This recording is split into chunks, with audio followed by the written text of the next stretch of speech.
চিন্তা নাই। অথচ আল্লাহ নবী এই ব্যাপারে কতটা সতর্ক ছিলেন। আল্লাহ নবী ইন্তেকালের আগ মুহূর্তে, নবী ইন্তেকালের 5 দিন আগের ঘটনা, নবী এতটাই দুর্বল অসুস্থ হয়ে গেল। নবী দুর্বল, নবী নিজের পায়ে ভর করে দাঁড়াইতে পারে না, হাঁটতেও পারে না।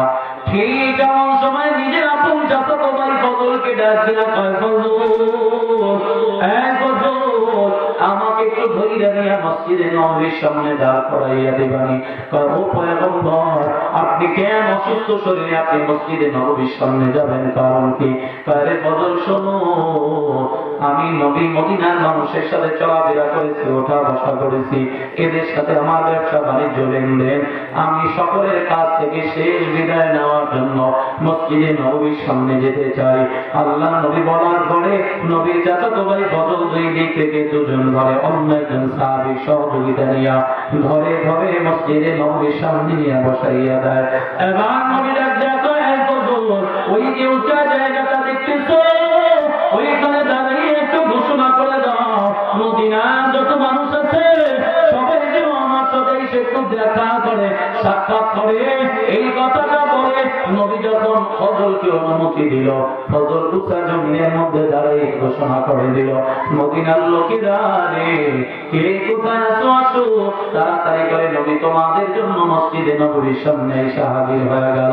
তোমরা নবীর সাথে দেখা করার জন্য আসো, শেষ বিদায় নেওয়ার জন্য নবী মসজিদে নববীর সামনে হাজির। ফজল কথাটা বলতে দেরি হয়, মদিনার মানুষগুলা দৌড়াইয়া নবীর সামনে আসতে দেরি করে না।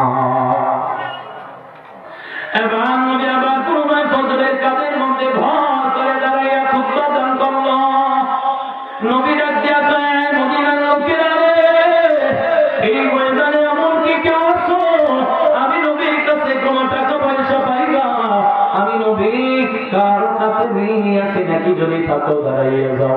আমি নবী ওয়াদা করলাম, আমি তোমাদের কারো ঋণ নিয়ে কবরে যাইতে চাই না, কারণ জবাবদিহিতার কাঠ করা আমি দাঁড়াতে পারবো না, আমি জবাবদিহি করতে পারবো না।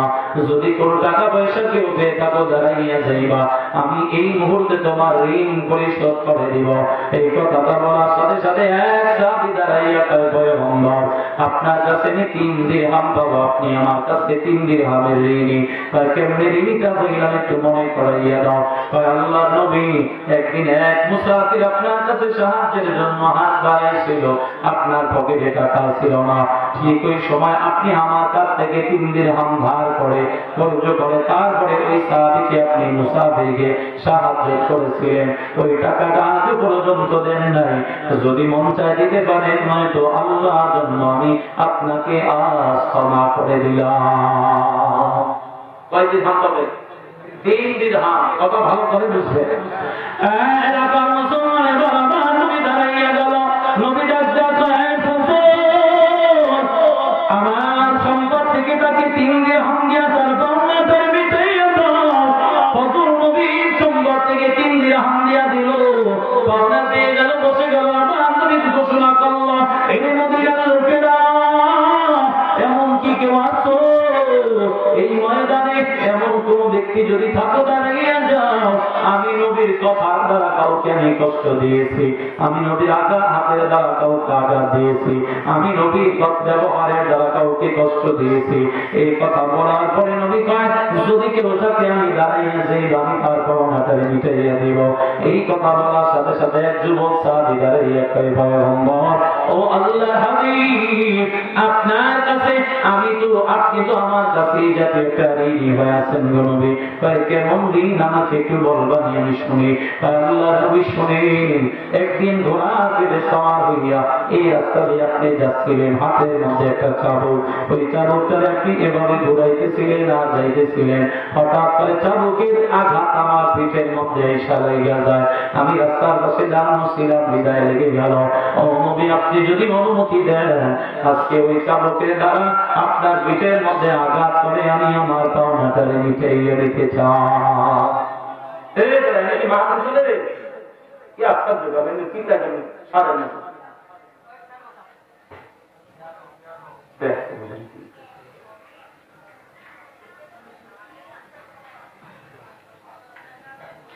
এবার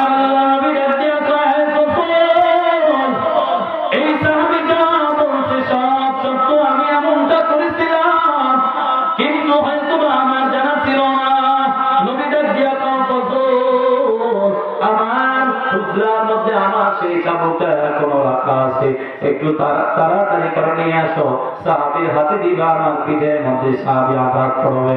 এদিকে আবু বকর দাঁড়াইয়া গেল, এই সাহাবী, তুমি না নবীর সাহাবী? সাহাবী হইয়া আজ এই অসুস্থ শরীরে, নবীর দুর্বল অবস্থায়, এই শরীরের মধ্যে কেমন করে তুমি নবীকে আঘাত করবা? তোমার দিলের মধ্যে কি বিন্দু মাত্র মায়া নেই রে সাহাবী? এই সাহাবী, কেমন করে আমার নবীর গায়ে আঘাত করবা? তোর দিলে কি নবীর জন্য মায়া নাই? খবরদার, আল্লাহর কসম, এক আঘাতের পরিবর্তে যদি আবু বকরকে হাজারো আঘাত করো, আবু বকর পিঠ পেতে আঘাত গুলা নিয়ে নিবে। একটা আঘাতের জন্য তোমাকে বাধা দেব না, নিষেধ করবো না, তো আমার নবীর গায়ে আঘাত করবো না। এবার হযরত ওমর দাঁড়াইয়া গেল, এই সাহাবী, খবরদার, তুমি তো জানো আমি কেমন ওমর, আমি যদি কারো ব্যাপারে তরবারি বের করি, ফয়সালা না হওয়া পর্যন্ত নামাই না, আমার নবীকে আঘাত করবি না, কারণ আমার নবী দুর্বল, আমার নবী হাঁটতে পারে না, আমার নবী দাঁড়াইতে পারে না, অসুস্থ, আমার নবীর গায়ে যদি আঘাত করো আমি মেনে নিতে পারবো না। হ্যাঁ শোনো, আমি তো নবীর ঘাড় আলাদা করার জন্য গিয়েছিলাম, কিন্তু নবীর সুন্দর চেহারাটার দিকে তাকাইয়া আমি তরবারি চালাইয়া কালেমা পড়ে মুসলমান হয়ে গেছি। ওই দিনের পর থেকে কলিজা দিয়া ওমর নবীকে ভালোবাসে। আজ ওমরের সামনে সাহাবী হইয়া আঘাত করবে, ওমরের তরবারি আঘাত থেকে রেহাই পাবে না। নবী ধমক দিয়া বসা দিলেন, ওমর, এরই কথা না, তার ধমক দিয়ে কথা বলতে হয় না, এর সাথে আদরের সাথে কথা বলো ওমর, এর সাথে বেআদবি করা যাবে না, তাড়াতাড়ি করে ওমর বসে বললেন। হযরত আলী দাঁড়ায় গেল, এই সাহাবী, আমার শ্বশুর আমার নবী বড় দুর্বল অসুস্থ, আমার নবীর গায়ে তুই আঘাত দিবি না, তোর দোহাই লাগে, তোর আঘাত আমার নবীর আঘাত আমার পিঠের মধ্যে নিব, আমার নবীকে আঘাত করবি না। হযরত ওসমানও দাঁড়ায় গেল, কান্নায় ভেঙে পড়ল। মদিনার আকাশ লতার সাহাবাদের কান্নায় ভেঙে আকাশ ভারী হয়ে গেল। ওদিকে ফজল চলে গেল চাবুক আনার জন্য, চাবুক নিয়ে বের হলো, ফাতেমা দিকে ফেরল, বাবা চাবুক নিয়ে ফজলটা কোথায় গেল যায়, ফজলকে দেখা ফাতেমা রাজ্জা তাই, ফজল, আমার বাবা অসুস্থ, আমার বাবা দুর্বল, কেন বাবার জন্য চাবুক নেওয়া হইতেছে, আমার বাবা তো দুর্বল, যুদ্ধের ময়দানেও যেতে পারবে না, চাবুকও চালাইতে পারবে না, বাবার জন্য কেন তুই চাবুক নিতেছে বলবি? ফজল দেখ দেয়া কয়, ফাতেমা রে, তোমার বাবা চাবুকও চালাবে না, যুদ্ধের ময়দানেও যাবে না, অন্য সাহাবীর গায়ে চাবুকের আঘাত দিয়েছে নিজের অজান্তে। সাহাবী দাঁড়িয়ে গেছে বদলা দেওয়ার জন্য, তুমি দাঁড়িয়ে কি দেখবা দি ওই সাহাবী চাবুকের দ্বারা নাকি তোমার বাবার গায়ে আঘাত করবে? কথাটা শোনার সাথে সাথে ফাতেমা কান্নায় ভেঙে পড়লো, দেখ দেয়া কয়, ফজল, আমার বাবা দুর্বল, আমার বাবা অসুস্থ, আমার বাবার দুর্বল শরীরে কেউ যেন আঘাত না করে, আমার কলিজায় সহ্য হবে না। ফাতেমা ডাক দিয়া কয়, ও হাসান, এরে হুসাইন, একটু গিয়া দেখবি তোর নানাজির গায়ে যেন কারা বাবা চাবুকের আঘাত করে। এরে বাবা, তোমার নানা অসুস্থ, তোমার নানা দুর্বল, যত আঘাত হয় তোমরা দুইটা ভাই নেবা, আমার বাবার গায়ে যেন চাবুকের আঘাত না লাগে। কথাটা বলার সাথে সাথে হাসান হোসেন দৌড় মেরে মসজিদে নববীর সামনে গিয়া দাঁড়ায় গেল। সাহাবীর সামনে দাঁড়াইয়া সাহাবীকে জড়ায় ধরে কাঁদা দিয়া কয়, এ সাহাবী, তুমি না আমার নানার সাহাবী? সাহাবী হইয়া কেমন করে আজ এই নবীর গায়ে আঘাত করবারে? সাহাবী, নবীর জন্য কি তোর দিলের মায়া নাই? নবীর এই সুন্দর শরীরে কেমন করে চাবুকের আঘাত করবে? বেঈমানের আঘাত করলে মেনে নেওয়া যাইত, একজন সাহাবী হইয়া কেমনে আঘাত করবে? এটা তো মানা যায় না। ও সাহাবী শোনো, আমি হাসান আর আমি হোসেন চলে আসলাম, আমার নানাজির গায়ে একটা আঘাত করবা না, সব আঘাতগুলো আমাদের পিঠের মধ্যে দিবা।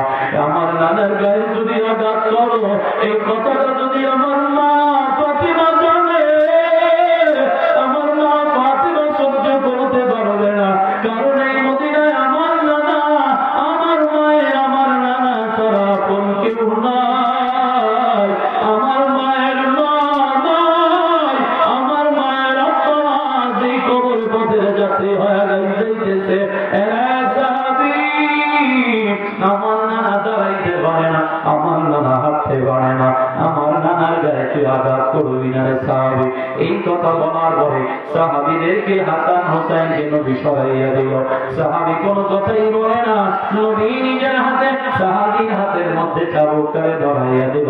সাহাবী, আমি যেমনি আঘাত করছিলাম তুই আমায় এমনি আঘাত করবি, আমার বদলা আমি মিটাইয়া দিব, কারোর জন্য কোনো প্রয়োজন হবে না। সাহাবী চাবুক নিয়ে নবীর পিঠের পিছনে গিয়া দাঁড়াইয়া ডাক দিয়ে কাগজ আপনার পিঠে আমি যখন আঘাত করেছিলাম নবী, আপনার আমার পিঠের মধ্যে কোনো কাপড় ছিল না, কোনো চাদর ছিল না, আমি তো খালি গায়ে দাঁড়াইছিলাম।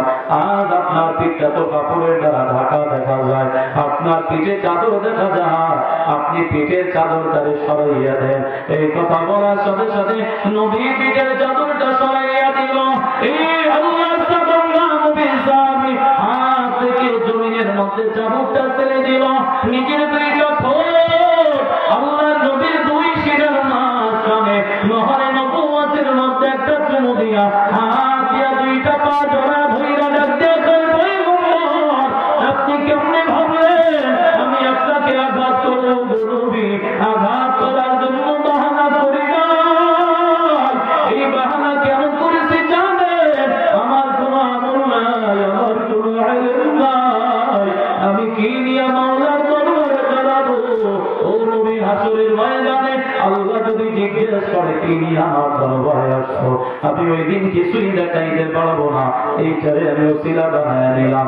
আমি অন্তত আমার মালিককে বলতে পারবো রে আল্লাহ, আমি কিছুই আনতে পারি নাই, তবে তোমার নবীর মহলে নবুয়তে আমি চুমা দিয়েছি, এইটা আমার জীবনের ওসিলা, এছাড়া কিছুই নাই।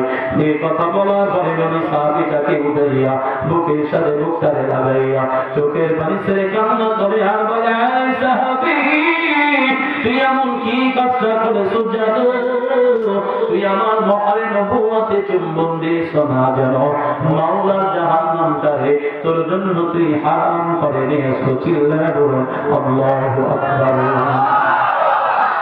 এলাকার মুসলমান ঘটনা বলা উদ্দেশ্য ছিল না রে ভাই, আমি বুঝাইতে চাইলাম নবীর কাছে 3 দিরহাম পাবে, 3 দিরহামের ঋণ নিয়ে নবী কবরে যাওয়ার সাহস করে নাই। আজ তুমি আর আমি কত লক্ষ লক্ষ টাকা মানুষের মেরে দিলাম, কত মানুষের টাকা আত্মসাৎ করলাম, একটা ভালো চিন্তা করলাম না এই মানুষের হক আদায় করে দিতে হবে রে বাবা। আসলের ময়দানে আল্লাহ কোন মানুষকে ছাড় দিবে না। এরে যুবক, ক্ষমতাশীল আজ ক্ষমতার কারণে,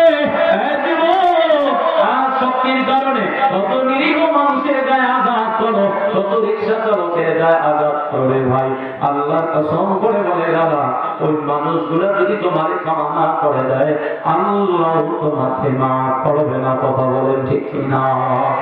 এজন্য আল্লাহ নবী বলেন, তওবার জন্য 501 নম্বরে বিনয় হয়ে যাও, গুনাহকে বন্ধ করে দাও, গুনাহের প্রতি ঘৃণা জমাইয়া দাও, পাক্কা ওয়াদা দাও আল্লাহ জীবনে আর কোনোদিন গুনাহ করব না।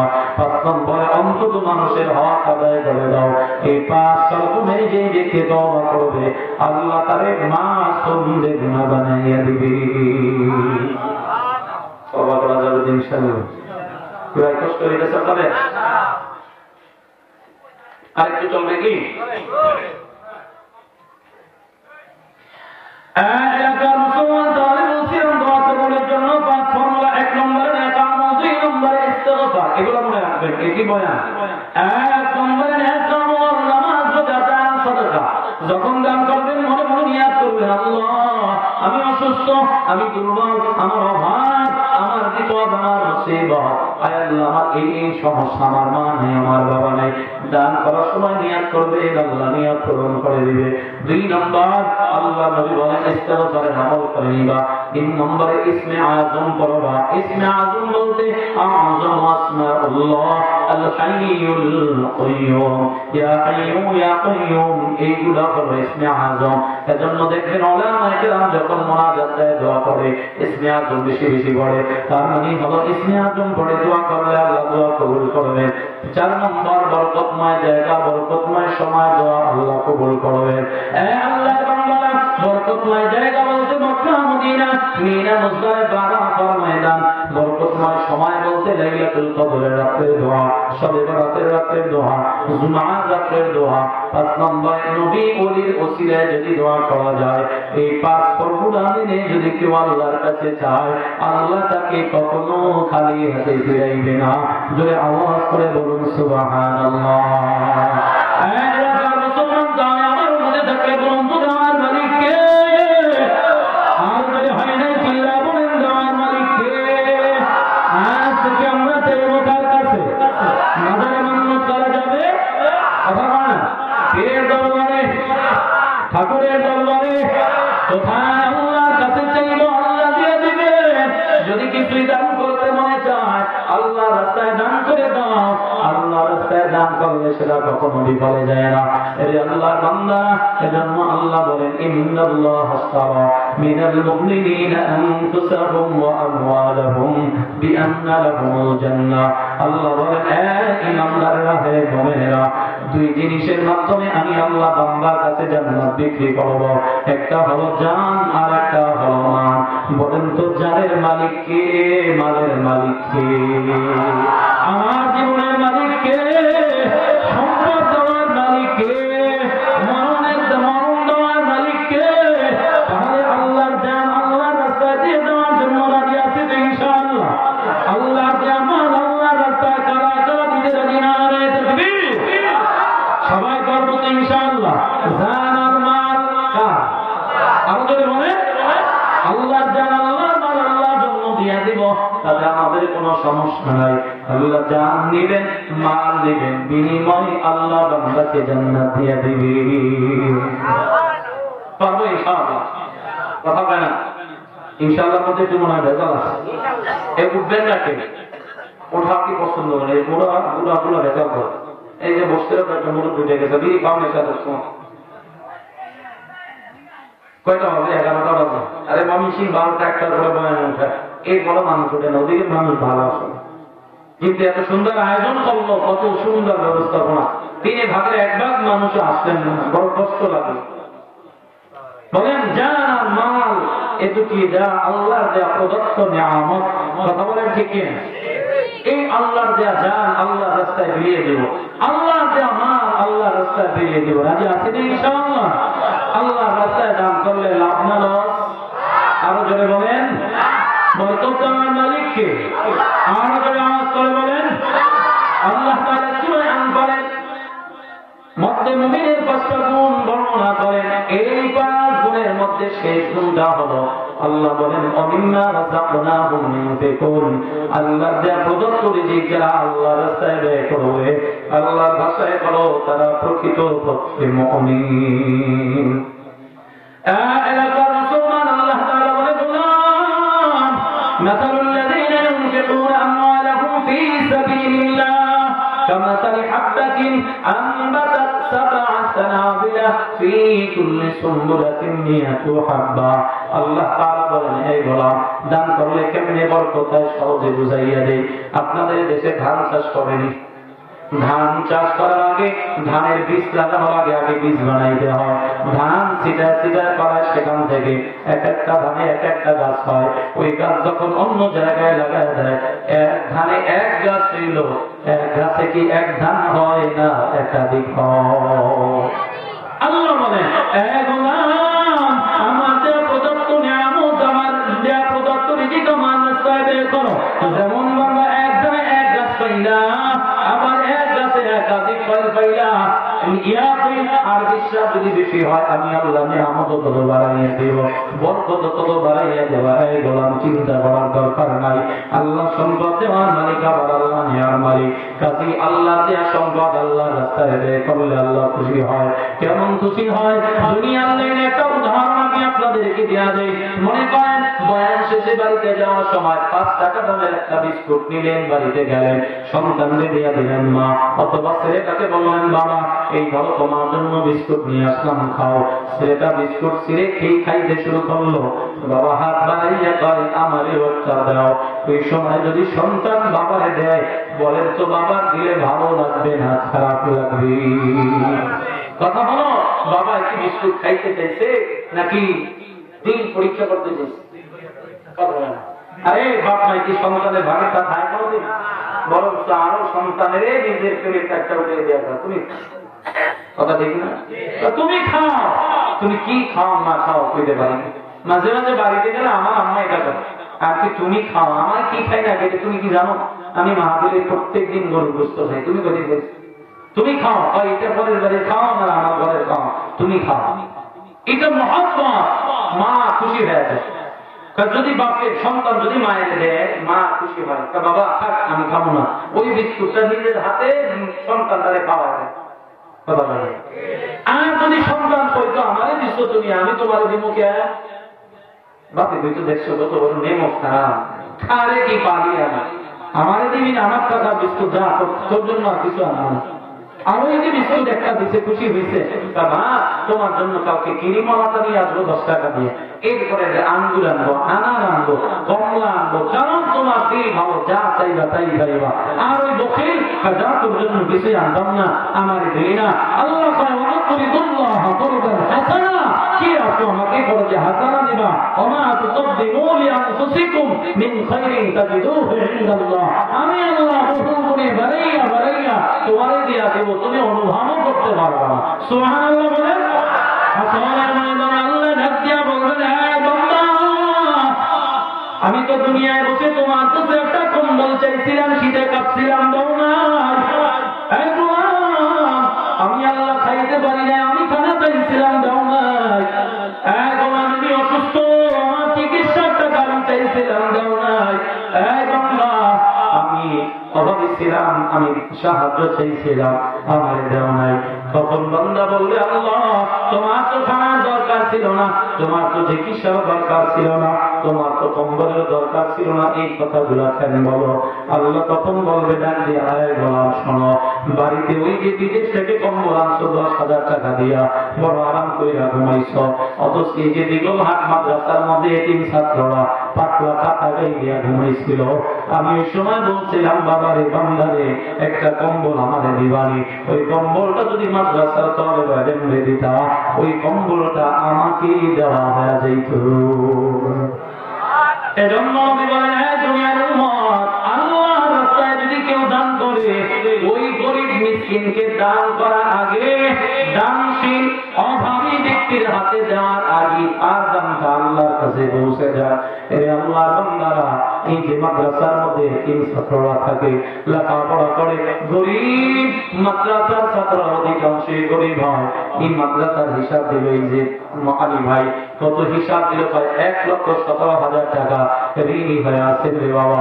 এই টাকাগুলো যদি আমরা হাতে হাতে সবাই মিলে যদি সহযোগিতা করি, এরকম একটা প্রতিষ্ঠান চালানো কোনো ব্যাপারই না, কথা ঠিক কিনা? আরে আজ যদি আমার বাড়ি একটা ঘর উঠানোর দরকার হইতো, 10 লাখ 20 লাখ খরচ হয়ে যেত, তারপরও কয় সুন্দর করার জন্য যা লাগে মিস্ত্রির কাছে তুই নকশা বানাইতে থাক, আমি তোরে দিতে থাকি। কথা বলেন। আরে এটা তো দুনিয়ার জন্য বানাইলেন, জান্নাতের জন্য কিছু দরকার আছে না? আপনি করবেন আল্লাহর জন্য, দিবেন দুনিয়ায়, পাবেন কোথায়?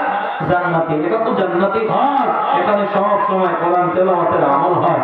এটা হাসরের ময়দানে ওই মানুষগুলারে বেঁচে বেঁচে জান্নাতে নিয়ে যাবে। সুবহানাল্লাহ বলেন। আল্লাহ রাস্তায় দান করলে কেমন বরকত হয়। আল্লাহ নবী কলিজার টুকরা ফাতেমাতুজ জোহরা রাদিয়াল্লাহু তাআলা আনহা, আলী রাদিয়াল্লাহু তাআলা আনহু বলে গেলেন, আলী হাসান হোসেনের দিকে তাকাইলে বড় কষ্ট লাগে, বড় মায়া লাগে। কয়েকটা দিন হয়ে গেল না খেয়ে আছে, আমরা তো বড় মানুষ, আমরা সহ্য করতে পারি, কিন্তু ছোট মানুষের কষ্ট সহ্য হয় না। আলী কি করা যায়? আমি তো বাজারে যাই, কাজকর্ম পাই না, টাকা পয়সা হয় না, কেমনে তাদের জন্য খাবার আনবো? আলী কথা জবাবে ফাতেমা তার বাবার দেয়া চাদরটা দিয়া দিলেন, আলী বাজারে যাও, বিক্রি করবা, যা পাইবা টাকা দিয়া সন্তানদের জন্য খাবারের ব্যবস্থা করে দাও। একটু শোনেন কেমন বলতো। এবার হযরত আলী রাদিয়াল্লাহু তাআলা আনহু ফাতেমার দেয়া চাদর নিয়ে বাজারে গেলেন। বাজারে যাওয়ার পর বাজারে বিক্রি হলো 6 দিরহামে। 6 দিরহাম বিক্রি করে হাতের মধ্যে দিরহামগুলো নিয়ে বাড়ির দিকে রওনা। প্রতিমধ্যে এক মুসাফির ভাবে হাত বাড়াইয়া কয়, আলী দীর্ঘদিন যাবত অসুস্থ, অনাহারী, দুর্বল, খাইতে পারি না, টাকা নাই, পয়সা নাই, একটু সাহায্য করবানি। আলী রাদিয়াল্লাহু তাআলা আনহু তো দিনওয়ালা মানুষ, নবীর যুগের মানুষ, সাহাবা। এই 6 দিরহাম পুরোটাই অনাহারীর হাতের মধ্যে দিয়া দিলেন। এবার বলেন তো আলীর হাতে আর কয় দিরহাম রইল? দিরহাম আছে? আছে। এবার হযরত আলী খালি হতে বাড়ির দিকে রওনা করল। কিছু দূর যাওয়ার পর তাকাইয়া দেখতেছে আল্লাহর বান্দা হাতের মধ্যে একটা উটের রশি ধরে রাস্তা দিয়ে যায়। হযরত আলীকে দেখে সালাম দিয়া, আলী কোথায় যাও? বাজারে গেছিলাম, এখন বাড়িতে যাই। উট কিনবানি? টাকা নাই, কিনবো কেমনে? টাকার দরকার নাই, আমি তোমার কাছে বাকিতে উট বিক্রি করতে চাই। বাকিতে ব্যবসা। সুবহানাল্লাহ, আসতে বলবেন না? এবার আমি রাজ্যে যাই, আমার তো কেমনে আমার কাছে বাকিতে বিক্রি করবো? আমাকে তুমি চিনো না, জানো না, কি পরিচয়? পরিচয় দরকার নাই, আমি তোমার চিনি, তুমি নবীর জামাতা হযরত আলী, তুমি হাসান হুসাইন আলী, তুমি শের খোদা হযরত আলী, খাতুন জান্নাতের স্বামী তুমি আলী। তোমার চেনার দরকার নাই, আমাকেও চেনার দরকার নাই, আমি তোমার ভালো করে চিনি। যাও যাও যাও, তোমার আমি দিয়ে দিলাম। কত দাম? 100 দিরহাম দিবা।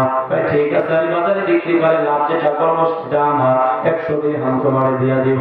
কোথায় পাবো? এই রাস্তায় একটু জমি আমার পেয়ে যাইবা, আমাকে খোঁজার জন্য কোনো বাজার ঘাটে যাওয়ার দরকার নাই।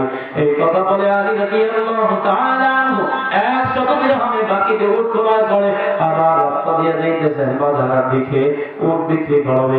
কিছু দূর যাওয়ার পরে আরেক আল্লাহর বান্দা সে দাঁড়িয়ে গেছে, আলী উট বিক্রি করবো? বলে হ্যাঁ করবো। কত? আপনি কত দিবেন? তোমার উটটা তো মোটা দাদা, দেখতেও বড় সুন্দর দেখা যায়, তোমাকে আমি 160 দিরহাম দিব। কত দিব? মুহূর্তের মধ্যে। কয় দিরহাম ব্যবসা? 1 দিরহাম ব্যবসা। ভালো করে বুঝেন, ব্যবসা বুঝে যান।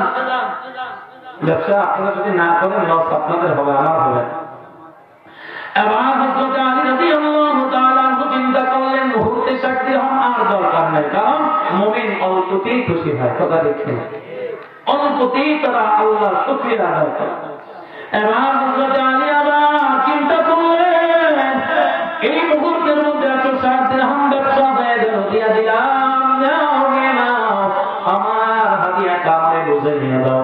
160 দিরহাম আলীর হাতের মধ্যে দিয়া দিল। আলী আনন্দের চিত্তে ওই বেচারাকে খুঁজতে শুরু করলো। আবার রাস্তা দিয়ে যায়, কিছু দূর যাওয়ার পরে দেখতেছে ওই যে আগন্তুক আগে আল্লাহর বান্দা যিনি 100 দিরহামে বাকিতে বিক্রি করলো, তিনি রাস্তার পাশে দাঁড়ায় রয়েছে। তাকে গিয়ে খুশির সাথে 100 দিরহাম দিয়া দিল। আর ওই কথাটাও জানে দিল, ভাই আমি বাজারে না যেই প্রতিমধ্যে বিক্রি করে দিলাম, এই 60 দিরহাম ব্যবসা হয়েছে। যাও যাও, বাড়িতে যাও, সন্তানের জন্য খাবার দাবার নাও, স্ত্রীর জন্য মার্কেট করে বাড়িতে গিয়ে আনন্দের সময় কাটাও। হযরত আলী 60 দিরহাম নিয়ে বাড়ির দিকে রওনা করলেন। কিছু দূর বাড়ির দিকে যাওয়ার পরে হযরত ফাতিমা দেখে আলীর হাতের মধ্যে অনেকগুলো দিরহাম। দেখ দিয়া, আলী আমার চাদরের দাম তো এত বেশি হওয়ার কোনো কথাই না রে আলী, 60 দিরহাম, এত দিরহাম তুমি কোথায় পেলা বলো? ও ফাতিমা, এই দিরহাম গুলি তো ওই যে চাদর বিক্রি করছিলাম 6 দিরহামে, ওই 6 দিরহাম দিয়ে আমি মালিকের সাথে কিছুক্ষণ ব্যবসা করেছিলাম, ওই ব্যবসায় আমাকে আল্লাহ 60 দিরহামের মালিক বানাইয়া দাও। এবার হযরত ফাতিমার সাথে এই কথাগুলো আলী রাদিয়াল্লাহু তাআলা বলতেছেন। আমার নবী পাশে বসে মুস্কি মুস্কি হাসে, আল্লাহু আকবার। নবী আলী রে, যেই ঘটনাগুলো রাস্তার মধ্যে তোমার সাথে ঘটছে, এই কথাটা কি তুমি বলবা না আমি বলবো? নবীর কথায় আমি অবাক হয়ে গেলেন, হায় রে, নবী তো এখানে ছিল না, জানলো কেমনে? আল্লাহ নবীকে ডাক দিয়া, ও পয়গম্বর, আপনি তো বাজারে যান না, আমার সাথে ছিলেন না, কেমনে জানলেন? আমি আমাকে আমার মালিক মালিক সব কিছু জানা দিয়েছে। আলী আমি বলবো না, তুমি বলবো, সেই কথাটা বলো। নবী আপনি যদি বলেন মনে হয় বেশি ভালো হবে। এবার আলী শোনো, বাজারে গিয়া যখন ফাতেমার দেয়া চাদরটারে বিক্রি করে দিলা, 6 দিরহাম নিয়া বাড়ির দিকে রওনা করলাম। এই যে প্রতিমধ্যে একজন আগন্তুক বাকিটি তোমার কাছে 100 দিরহামে উটটারে বিক্রি করে দিল, ওই ব্যক্তিটা দুনিয়ার কোন সাধারণ মানুষ ছিল না। ইনি হলেন আল্লাহর পাঠানো ফেরেশতা হযরত মিকাঈল আলাইহিস সালাম। আলী আবার সামনের দিকে যাওয়ার পরে যেই ব্যক্তি তোমার থেকে 160 দিরহামে ওই যে উটটারে ক্রয় করে নিল, 60 দিরহামের ব্যবসা হয়ে গেল। ও আলী জানো, ওই লোকটা দুনিয়ার কেউ নয়, তিনি হলেন আল্লাহর পাঠানো ফেরেশতা হযরত জিবরাইল। বলুন আল্লাহু আকবার। আলী আর সত্যের খবর শুনবেনি, বলে ও নবী সেটা আবার কি? ওই যে উটটা তোমরা বাকিতে আর নগদে বেচা কিনা করছিলা, ওইটা দুনিয়ার সাধারণ কোন উট নয়, ওটা হলো সেই উট যে উটের উপরে সওয়ার হইয়া আমার কলিজার টুকরা ফাতেমা হাসরের ময়দানে মালিকের জান্নাতে যাবে। ফাতেমা জান্নাতের সওয়ারি উট তোমরা বেচা কিনা করেছো শুধুমাত্র বরকতের জন্য, আর এই ব্যবস্থা করেছেন আমার মালিক তোমার দ্বারে খুশি হইয়া। চিল্লায়া বলুন আল্লাহু আকবার। এজন্য আল্লাহ বলেন মান জাআ বিল হাসানাতি ফালাহু আশরু আমসালিহা। আল্লাহ বলে হে গোলাম, কেউ যদি আল্লাহর জন্য এক করে এক দেয়, আল্লাহ তারে বাড়াইয়া 10 গুণ দিয়ে দেয়। সুবহানাল্লাহ। হে আল্লাহর বান্দা, একদিন বাবা যুবক সম্পদ আল্লাহ দিয়েছেন, সম্পদ চিরদিন দুনিয়াতে থাকবে না, চক্ষু দুইটা বন্ধ হয়ে যাবে, মৃত্যুর তাকিয়ার মধ্যে উঠে যাবো। ওই সন্তান আমার, সম্পদ আমার, স্ত্রী আমার, মেয়ে আমার, ছেলে কেউ আমার থাকবে না, সবাই আমার থেকে আলাদা হয়ে যাবে। বাবা মারা যাবে, সন্তানেরা ভাগাভাগি করবে।